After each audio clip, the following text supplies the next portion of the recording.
So today I want to show you how to find what to play on electric guitar in the sense of chords. So normally in a worship setting, you have acoustic guitar, a bass guitar, drums, maybe a keyboard, and then the electric guitar. So what's normally happening is the bass is playing the bass part, the acoustic is playing kind of a mid-range normal chord thing. So what do we as electric guitarists play? Because we can't play exactly what the acoustic guitar is playing, and we can't just be playing leads the whole time. So I found something that kind of works. It's essentially taking chords and making them higher up on the fretboard. I think technically some of them are thirds, but either way they sound great. This is what I do every Sunday, and it adds a different feel and gets you kind of covering more of the treble range of your mix. This also is nice because you're only using the first three strings, or the bottom, higher strings. I always forget what the order is on the strings. But the higher strings in the guitar instead of using all six, because if you have some delay or overdrive or reverb or anything like that going on, strumming all six can get to be a little much. So this is just kind of a nice balance that works out really well. So let's go to my guitar and I'll show you how I do it. So I'm going to be playing on my acoustic guitar today just because it's easier to grab it and everything. But this is normally what you would play on an electric. So normally, let's say you're playing in the key of C, so your acoustic is just playing all the way down here. You don't want to be playing that exact same thing. It's not going to sound too good. So instead what I would play is this.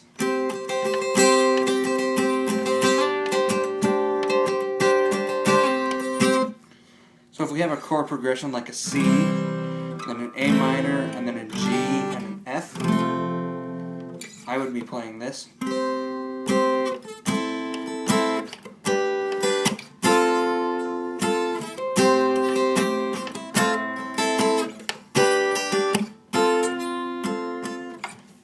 So how I'm doing this is, for the C chord, you're going to find the C on your G string, and if you're playing this in any other key, you're just going to find out where that is on that G string. And then right above that, you're going to find 1, 2, 3 frets above it. And if you could do a pinky bar the two other strings, and that gives you this. Playing in B, it's going to sound like this. B flat. A. It's very simple.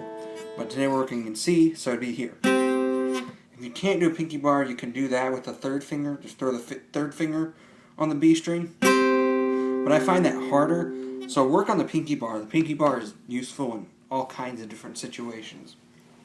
So that's your first one. Now the other majors you're going to be using in the key are going to be the shape of our normal D chord, which is the first finger on the G, and then the B string is going to be the third finger on there on one fret up from where your first finger is, and second finger on the E on the same fret as the first finger on the G.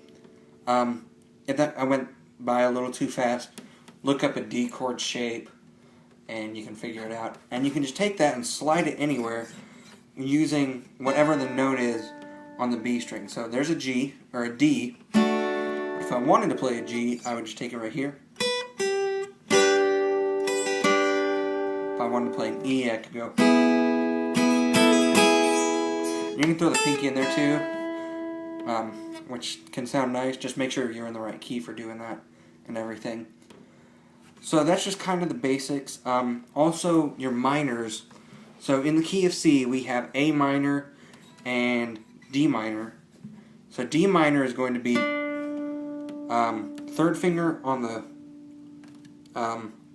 what fret is this? The 7th fret of the G string, and then second finger on the B string on the 6th fret, and first finger on the E string on the 5th fret.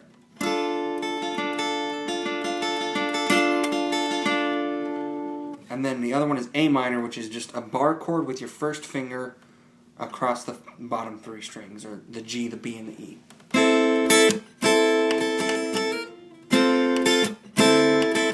It's just kind of a nice transition. So that's just kind of the basics. Play with it, find it. If you can use this, it's just going to make everything sound so much better, make everything easier. You can find lead lines in here.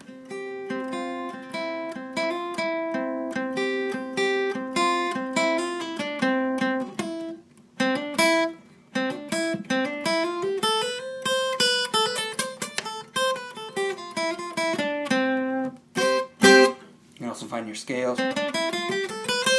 and it just makes everything a lot easier. The more scales you know, the easier it's going to be to lead and stuff.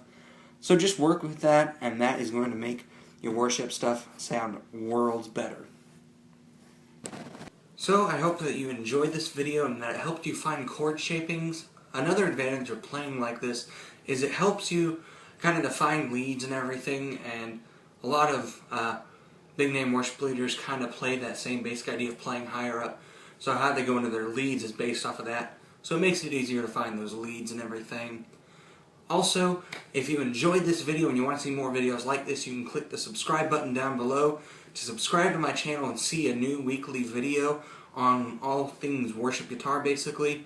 You can also follow me on Instagram and Twitter at LamerandJeff. Links to those will be down in the description. You can also click the link in the description down below to check out last week's video where I show you how to do worship guitar swells, or just volume swells, whatever you want to call them, which those can be a very pivotal part in your worship playing and can add a lot to an atmospheric kind of realm. And also, comment below anything that you want to learn, anything that you would like to see me teach you how to do. I'll do my best to get to those soon, and other than that, I will see you guys next week, and may His will be done. Bye, guys.